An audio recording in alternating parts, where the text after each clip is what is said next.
রাধে জয় জয় মাধব দৈতে, রাধে জয় জয় মাধব দৈতে, রাধে জয় জয় মাধব দৈতে, রাধে জয় জয় মাধব দৈতে, গোকুল তারুণী মণ্ডল মোহিতে, গোকুল তারুণী মণ্ডল মোহিতে, গোকুল তারুণী মণ্ডল মোহিতে, গোকুল তারুণী মণ্ডল মোহিতে, রাধে জয় জয় মাধব দৈতে, রাধে জয় জয় মাধব দৈতে, রাধে জয় জয় মাধব দৈতে, রাধে জয় জয় মাধব দৈতে, দামোদর রাতি বর্ধন বেশে,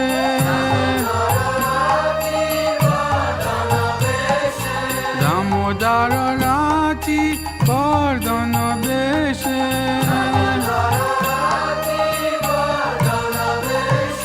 হরি নিষ্কুত বৃন্দা বিপিনে সে,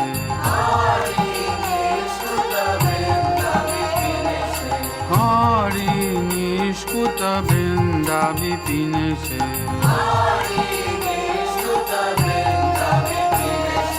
রাধে জয় জয় মাধব দৈতে, রাধে জয় জয় মাধব দৈতে, রাধে জয় জয় মাধব দৈতে, রাধে জয় জয় মাধব দৈতে, গোকুল তারুণী মণ্ডল মোহিতে, গোকুল তারুণী মণ্ডল মোহিতে, গোকুল তারুণী মণ্ডল মোহিতে, গোকুল তারুণী মণ্ডল মোহিতে, রাধে জয় জয় মাধব দৈতে, রাধে জয় জয় মাধব দৈতে, রাধে জয় জয় মাধব দৈতে, রাধে জয় জয় মাধব দৈতে, বৃষবানুদারি নব শশী লেকে,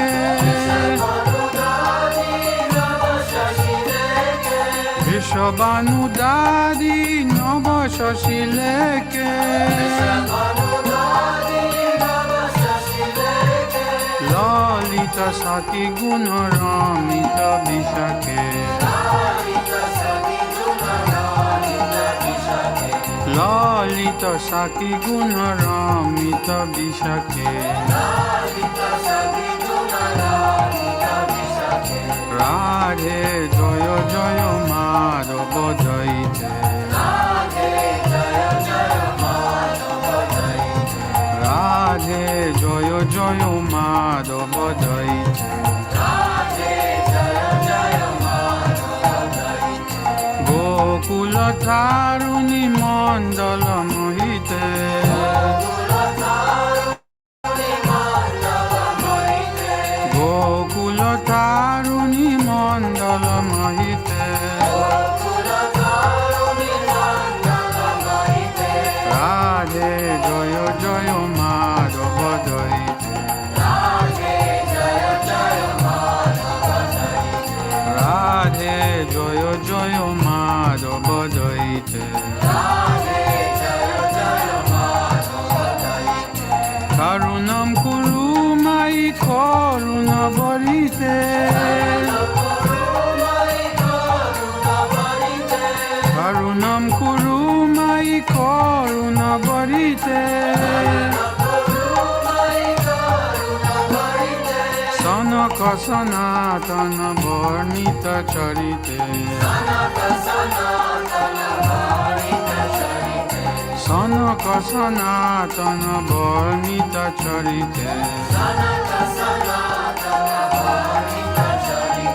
রাধে জয় জয় মাধব দৈতে, রাধে জয় জয় মাধব দৈতে, রাধে জয় জয় মাধব দৈতে, রাধে জয় জয় Madhav দৈতে, Gokul তারুণী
Krishna, Hare Krishna, Krishna Krishna, Hare Hare, Hare Rama, Hare Rama, Rama Rama, Hare Hare.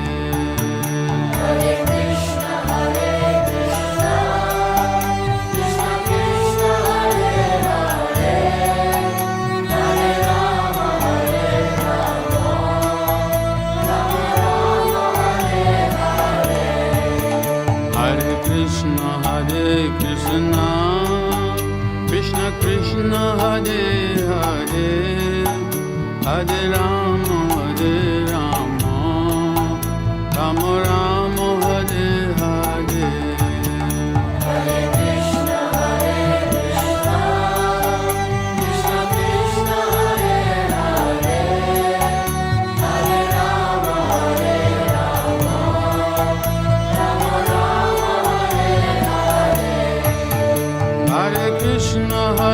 Krishna, Krishna Krishna, Hare Hare, Hare Rama, Hare Rama, Rama Rama, Hare Hare.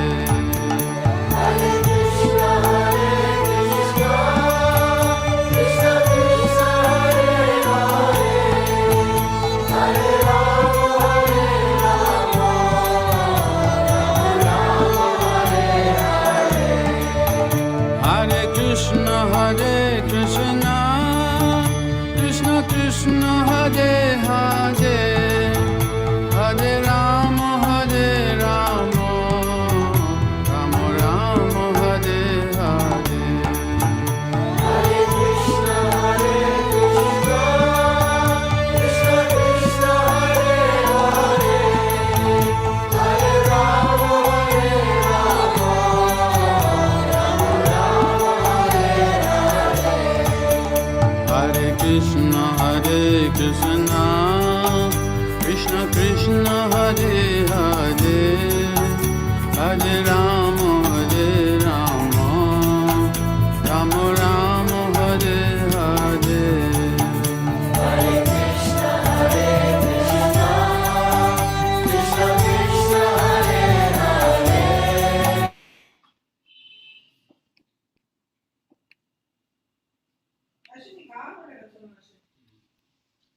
Hare Krishna. I extend a warm welcome to all devotees for this 8th session of our Bhagavad Gita ongoing course. I am really grateful that all of you continue to join by understanding the importance of this transcendental knowledge, which must have started at the age of 5, according to Prahlad Maharaj. But it doesn't matter. Whenever we join with transcendental knowledge, at whatever age, our life transforms. In fact, from the time we get the first information of this transcendental knowledge, that is a second birth for us, as I explained in the previous class. Just as a bird, first it takes birth as an egg, but then it takes a second birth when the egg hatches. That is a time when it really comes in touch with what is outside. As long as the chick is inside the egg, it has no knowledge. So once again, I warmly welcome you for this session, and I request you to continue to join for all the future sessions. You can experience amazing transformations in your own life, especially you will become free from all fears, as we saw in a previous class, and you will become really happy and joyful. So let us first start with Mangalacharanam prayers. I request all of you to join with me. Om Ajnanatimirandasya Jnananjana Shalakaya Chakshurunmilitam Yena Tasmai Shri Gurave Namaha Sri Chaitanya Manovishtam Stapitam Yena Bhutale Swayam Rupa Kadamayyam Dadati Swa Padandikam Vandeham Shri Guru Shri Yuda Padakamalam Shri Gurun Vaishnavamscha Shri Rupam Sagrajatam Sahagana Raghunathanvitam Tam Sajivam Sadvaitam Savadhutam Parijana Sahitam Krishna Chaitanya Devam Shri Radha Krishna Pada Sahagana Lalita Shri Vishakhanvitamscha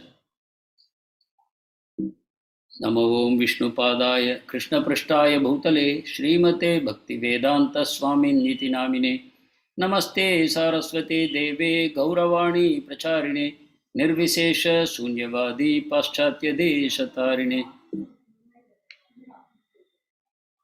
हे कृष्णा करुणा सिंधो दीनबंधो जगत्पते गोपेश गोपिका कांत श्री राधा कांत नमोस्तुते तप्त कांचन गौरांगी श्री राधे वृंदावनेश्वरी वृषभानुसुते देवी प्रणमामि हरिप्रिये नीलाचल निवासाय नित्याय परमात्मने बलभद्रा सुभद्राभ्यां श्री जगन्नाथाय ते नमः नमो महावदान्याय कृष्णप्रेम प्रदायते कृष्णाय कृष्णचैतन्य नाम्ने गौरत्विषे नमः वाञ्छाकल्पतरुभ्यश्च कृपा सिन्धुभ्य एव च पतितानां पावनेभ्यो वैष्णवेभ्यो नमो नमः जय श्री कृष्ण चैतन्य प्रभु नित्यानंद श्री अद्वैत गदाधर श्रीवासादि गौर भक्तवृंद सर्वोपनिषदो गावो दोग्धा गोपालनंदनः पार्थो वत्सः सुधीर्भोक्ता दुग्धं गीतामृतं महत्. Hare Krishna. So let us continue to drink from this amazing milk that has been extracted by Lord Sri Krishna from the cow of all the Upanishads. Apparently, this milk was drawn for Arjun, but it is actually meant for all of us to drink. By drinking, we become Amrit. That means we don't die. We become free of death and birth also automatically. So, today we will start with our 47th shloka. To briefly summarize what we have seen so far, at the beginning of the war, Arjuna, who was quite enthusiastic to fight the war because he thought by fighting he is going to win a great empire and he is going to enjoy, he is going to be covered with glory by being a great general, and he thought he will be taking revenge on all those people who had caused him problems for himself, his family, his wife, etc. So he was very enthusiastic that he is going to enjoy the fruits of this war. But the moment Krishna stationed the chariot in between the two warring sides, when he got the sight of the kind of people whom he is going to fight with, he immediately developed cold feet. He thought, why I will kill my brothers, why I will kill my uncles, why I will kill my grandparents, why I will kill my teachers, etc. And then he developed great fear about fighting. He thought, oh, I am going to produce some terrible results. Whether I win or lose, I don't like the fruits of my this proposed action, so I don't want to fight. So he thought, I have the choice to choose between fighting and not fighting. And he thought, I choose not fighting now because the results of fighting is not very appealing to me. And that is the time when Arjuna realized that, oh, I am a Kshatriya. It is my duty to fight. But I am now thinking that I want to avoid this fight. So immediately he surrendered to Krishna, who was his friend up to this point of time. But suddenly Arjuna changed tack. He said, Karpanya dosho apahata swabhava prichami tvam dharma sammuda chetaha yashreyasyam nishchidam bruhitan me sishyasteham sadimam tvam prapannam. Arjuna, he says, Krishna, I have developed a miserly weakness. Because of that, I am refusing to do my own duty. But at the same time, my mind is completely bewildered by what will happen when I execute my duty. So, at this point of time, I no longer see you as my friend. I realize that you are my guru. Even though we have had a very intimate relationship so far, and I was seeing you as a friend, now I realize you are my guide. You are my Jagat Guru. I surrender to you. Please show me what is the right course of action for me, which will be Shreyas for me. Shreyas means it is my permanent good, as opposed to Preyas. Preyas means short-term happiness, especially your sense gratification and any action that will help you to do sense gratification. That is called Preyas. Shreyas means what will be permanently good for you, which means what is good for my soul. So when Arjuna surrenders to Krishna, Krishna starts smiling and he says, you are talking like a great Pandita. so many arguments you are giving for not fighting, but you are actually, your behavior is not like a Pandita because you are lamenting for something that is not worth lamenting. This body in any case is going to die one day. And this soul in any case will never die. Neither you nor all the people who are standing here against you are going to die. We have always been existing. We will continue to exist forever. Only the bodies will change. So all these old men who are standing in front of you, by killing them, you are going to give them a new body. But in any case, you are doing your service as a Kshatriya, your duty is a Kshatriya, so better perform your duty. Don't try to run away from your duty. And then, so this important knowledge of Deha and Dehi, Krishna gives to Arjuna. So that is called Sankhya Yoga. Sankhya Yoga means you analyze the world around you in a very scientific manner, and then you understand that there is a mixture of two incompatible things like oil and water, in this material world. What is that? The entire material world we see around us is not conscious. The matter around us is not conscious, but they appear to be conscious. People are talking, walking, sleeping, doing so many actions, and it appears that matter has got life. Like I told, scorpions crawling out of paddy. So somebody thought the paddy has transformed into scorpions. But paddy was just matter. But scorpion is a living thing. How can a living thing come out of matter? But like our scientists, people only trusting their senses, they come to the wrong conclusions. So Krishna says to Arjuna, Deha and Dehi are two different things. Deha is the body, Dehi is the occupant of the body. And by giving this knowledge, that's called a Sankhya Yoga. In this material world, there is a combination of two incompatible things. One is dead matter and the other is the living soul. They have both been combined and the soul has been tightly locked with this material, with this matter. So the soul wrongly starts thinking that I am this body. And all problems have started with that. So Krishna gives that introduction to Sankhya Yoga. Arjun, learn to differentiate yourself from your body. Learn to differentiate yourself from your mind and your senses. You are something else completely. And then Krishna teaches him, now that you have understood that you are a soul, I will teach you what you need to do.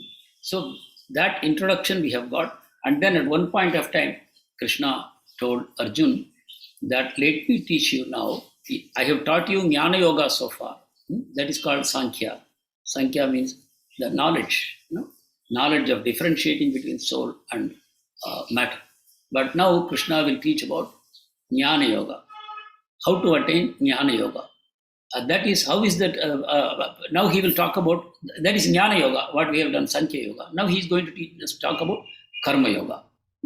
And while talking about Karma Yoga, Krishna gives great importance to Bhakti Yoga, because Bhakti Yoga is such a beautiful, subtle variation on the Karma Yoga concept. Like Krishna told, for example, the last week we saw, a little progress on this path will give you permanent results. You will lose nothing. Whatever you gain, it is permanently for you. Whether you die, whether you take another body, it is going to be your permanent wealth. And you will be saved from the greatest fear. What is that fear? It is a fear of death. Because now that you know you are a soul and that you are now connecting with God through Bhakti, who is the super soul and who is the source of all the souls, all that exists, it is coming from that super soul, from that God. So by connecting with him, you will never have to fear death and rebirth. So having given that encouragement to Arjuna, now after Bhakti Yoga, Krishna talked about the Vedas. He said, don't get carried away by the flowery language of the Vedas.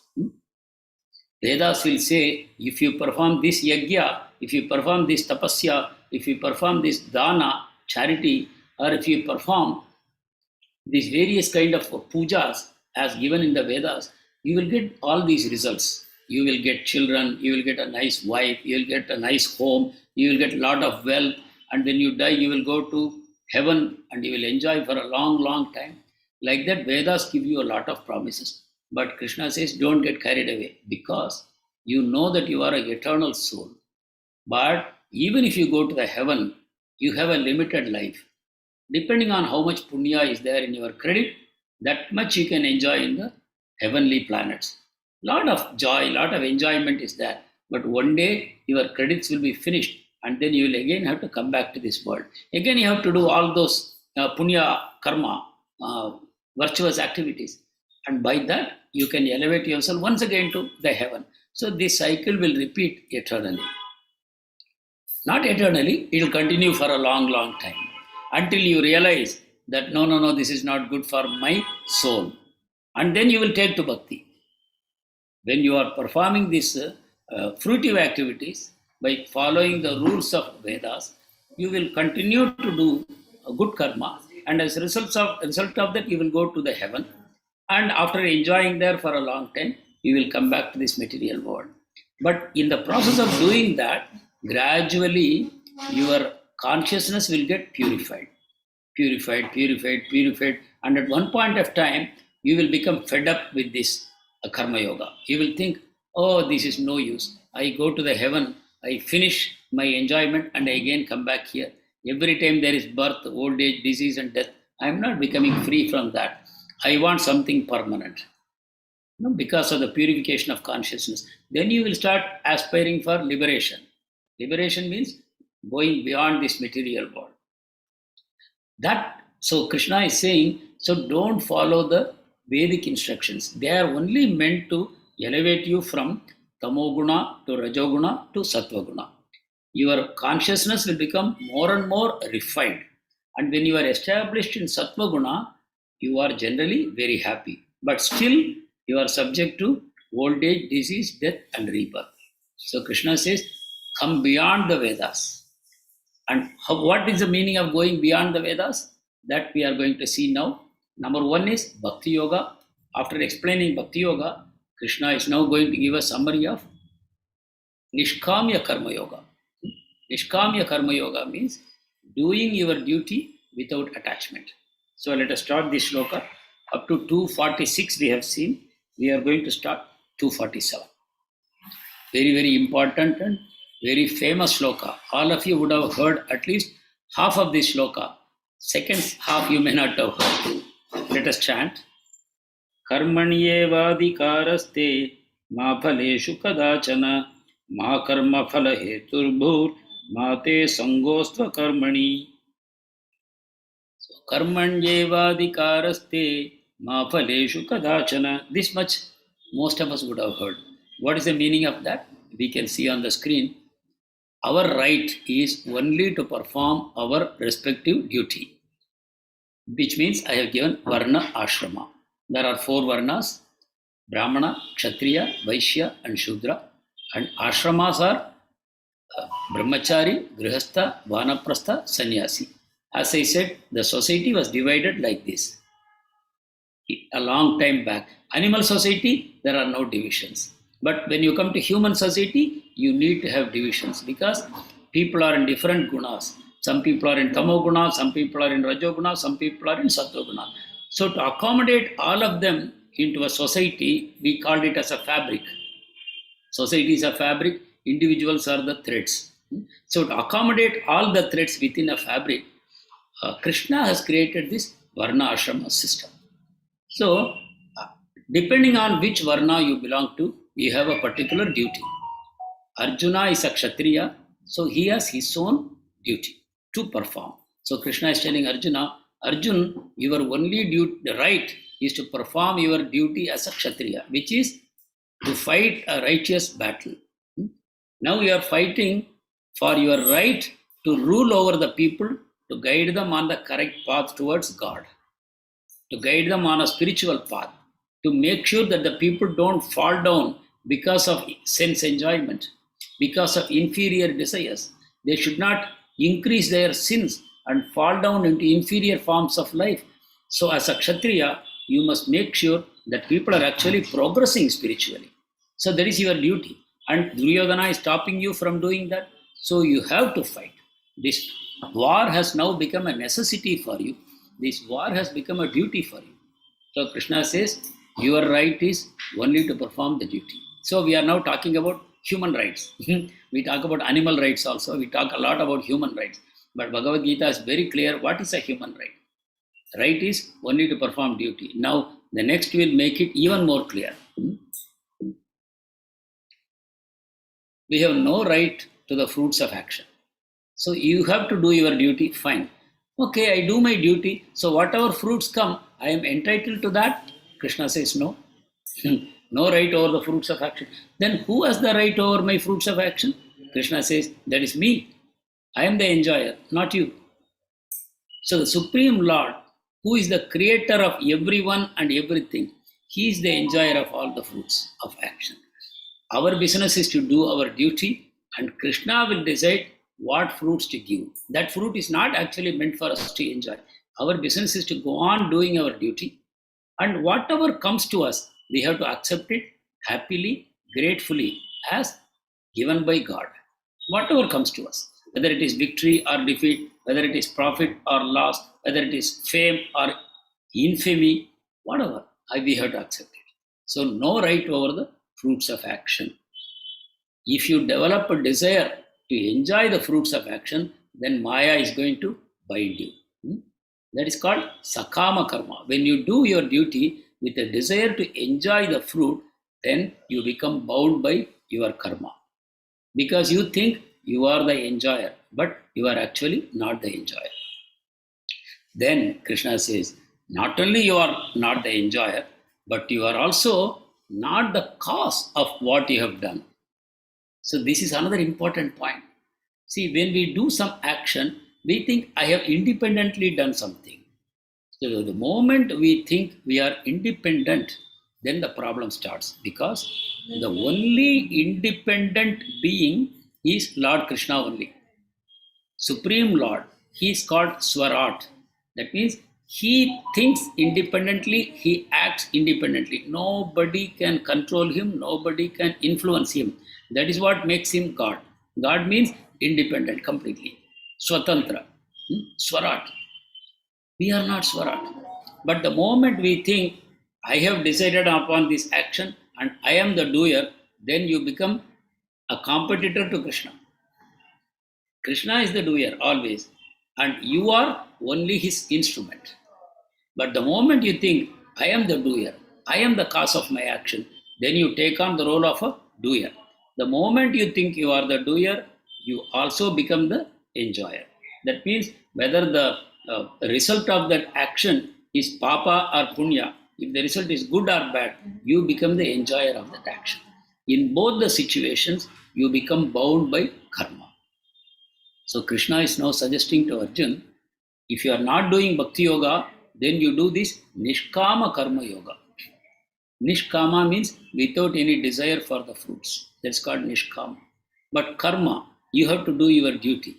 And yoga, in this way, you will connect yourself with the Supreme Lord. Yoga means to connect. How do you connect?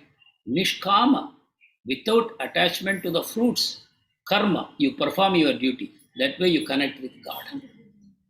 So this is what Krishna is teaching. Do your duty. You must do your duty. But you have no right on the fruits, nor you should think, I am the doer of my action.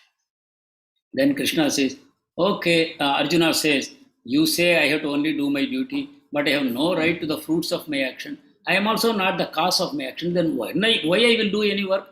I don't want to do any work. Then Krishna says, no, don't be attached to inaction also. In the same shloka, ma karma phala heturbu, mate sangostu akarmani. Don't become attached to inaction also. That will also create karma. Elsewhere in Bhagavad Gita, Krishna will say, trying to act as unattached person, trying to be inactive when your mind is contemplating so many things, that is, you are a pashandi, you are a pretender. When your mind is desiring so many things, but you are artificially remaining inactive, that is, you are a pretender. A pretender incurs very serious karma. Prabhupada says, if somebody pretends like he is a jnani and he is not doing anything, he is worse than a street sweeper who is doing his duty nicely. So even a street sweeper is better than a jnani who actually wants to enjoy, but artificially he is controlling himself. So Krishna is telling Arjun, don't be attached to inaction. Now, there are three types of action. Prescribed duty, which is called Varnashrama Dharma, we have already discussed. And inaction, Krishna only told, don't opt for inaction. You must do your duty. You must do your prescribed duty. Inaction is not an option. Third is capricious work. When you deny your prescribed duty, then you will automatically do capricious work, which will be sinful for you. Doing your duty, you don't incur sin. But if you do activities which are not your duty, then you incur sin. Capricious work. In prescribed duty, you are guided by the Shastra. The Varnashrama rules you are following, that is prescribed duty. But when you are not following the Varnashrama Dharma, then you are doing whimsically something. That is called capricious work. So neither you should do capricious work, nor you should be inactive. You can only do your prescribed duty and you must do it. But while doing that work, you should not aspire to enjoy the fruits, nor you should think, I am the doer of my action. So this is how Nishkamya Karma Yoga works. So in prescribed duty, there are three types. One is Nitya Karma, Naimitika Karma, and Kamya Karma. I will tell you what it is. Nitya Karma means something that you have to do daily, like waking up at the right time, performing your morning ablutions, doing your prayers, all those duties, what you have to do daily, from waking up to going to bed. You have to do a set of duties, like you have to serve all living entities, you have to serve the animals, insects, guests who come to your house, all these, your relatives you have to serve, your family members you have to serve, all these services, what you have to do daily, to the devatas, to the rishis. We incur so many debts. There are actually 5 kinds of debts we incur. They have to be discharged every day. That's called Nitya Karma. Then Naimitika Karma is what comes periodically. Special festival times, like the appearance day of Ram Navami, Janmashtami, like that. Also, Shraddha for the Pitrus, for the ancestors, we do it once a month during Amavasya, or once a year on the Tithi when they passed away. These are all called Naimitika. Periodically it repeats. And then both these Nitya and Naimitika duties must be done. If they are not done, you incur sin. If they are done, nothing happens. As long as you do them without the desire to enjoy the fruits. That's constantly we have to remember. Kamya Karma means what is found in the Vedas. You do this and you will get this result. You want a promotion, you do this particular puja. You want to have a good health, you want to have a child, then perform this particular vrata. Like that, the Vedas prescribe different activities for getting different results. They are called Kamya Karma. So there are 3 types of prescribed duties, but in all these cases, Nitya, Naimitika, when they are done without desire to enjoy the fruits, you are in Nishkamya Karma. But when you do Kamya Karma, then it is not Nishkamya Karma. You have to understand. Nishkamya Karma is a negative. Kamya Karma means I want to enjoy the fruit. I want to enjoy the fruit. Kamya Karma will give you punya. Kamya Karma will give you punya, and naturally you will get good results. But when you do capricious work, it will give you papa. That means you will have to suffer. So this sloka number 247 is very, very important for you to deeply understand. Please take notes and please try to meditate on what you have learned so that it will go deeply. When you get any doubts, you can always write back to me. I will clarify. So Krishna is commanding Arjuna, fight without attachment. Not fighting is also an attachment. Refusing to fight is also an attachment. So you better fight without attachment to the fruits of the war. This is 247. And from this, Krishna will develop the coming shlokas. This is the basis. Once you have understood this, now the remaining shlokas can be easily understood. So the example for this Nishkamya Karma Yoga, I thought I will share with you Srila Prabhupada. He was working so hard From that time, he met his guru at the age of 22. And the guru said, you have to go to the Western world and popularize Bhagavad Gita, the message of Krishna. From that time, he started preparing himself, a lifelong preparation until the age of 69. He tried to preach within India, he tried to publish books, he tried to print, hand out magazines. He used entire energy. On the one side, he was maintaining his family as a duty, but at the same time, he was trying to serve his spiritual master by propagating Krishna consciousness. But from a material perspective, he met with repeated failures only in India. But still, at the age of 69, he was still willing to take a risk and go to America. Even though he had failed repeatedly, he still had the courage to go to America without even a single paisa, without a dollar, with nothing on hand, alone, with no support. He was willing to go to America. And what kind of fruit he was expecting? Nothing. He was doing everything for his guru and Krishna. And same mood of Srila Prabhupada we see in his disciples, who are now the initiating gurus of ISKCON. There are so many gurus in ISKCON. They all are the disciples of Srila Prabhupada. They exhibit the same mood which we see. So now we proceed to the remaining shlokas, starting from 48. Yogastha kuru karmani sangam tyaktva dhananjaya siddhya siddhyo samo bhutva samatvam yoga uchyate.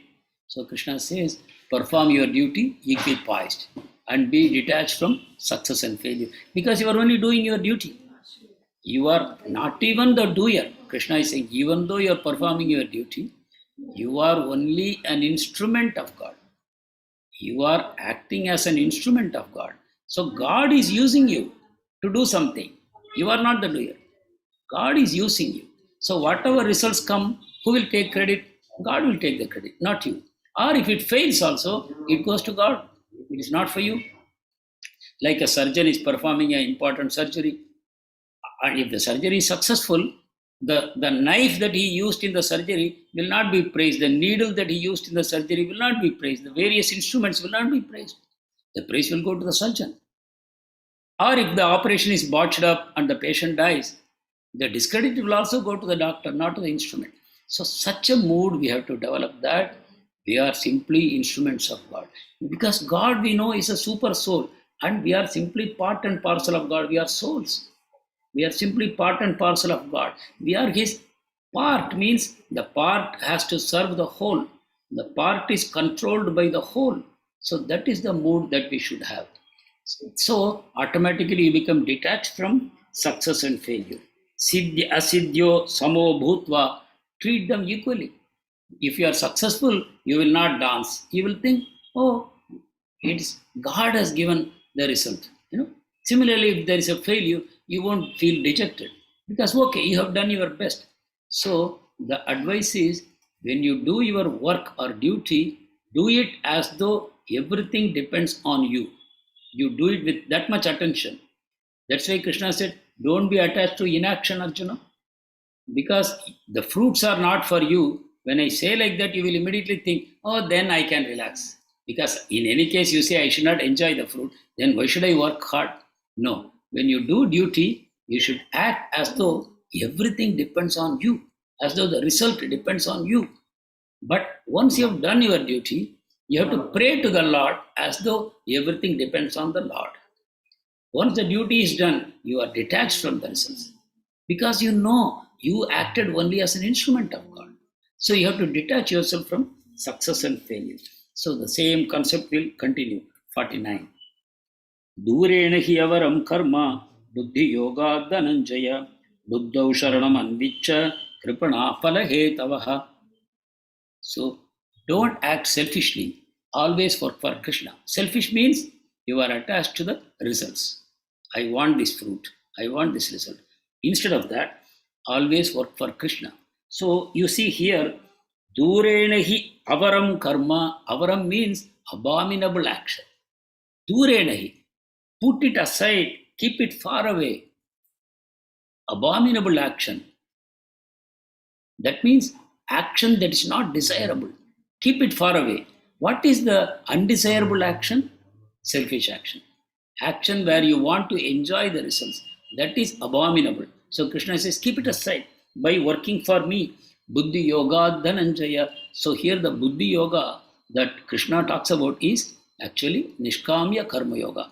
When you do Nishkamya Karma Yoga, where you are not attached to the results, then you are keeping the abominable action far away. So now we know two kinds of actions. One is abominable action, which is where you make yourself the enjoyer of the fruits.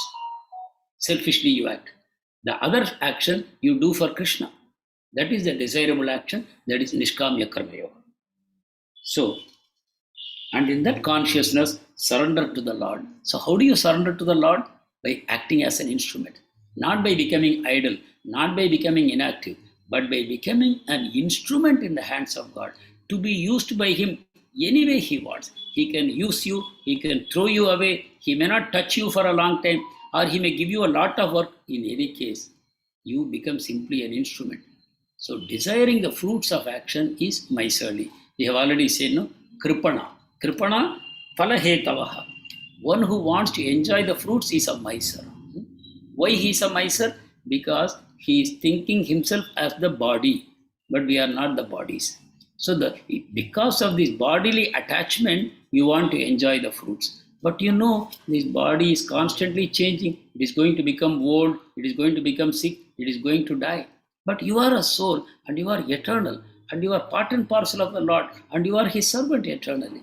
So this desiring fruit is miserly because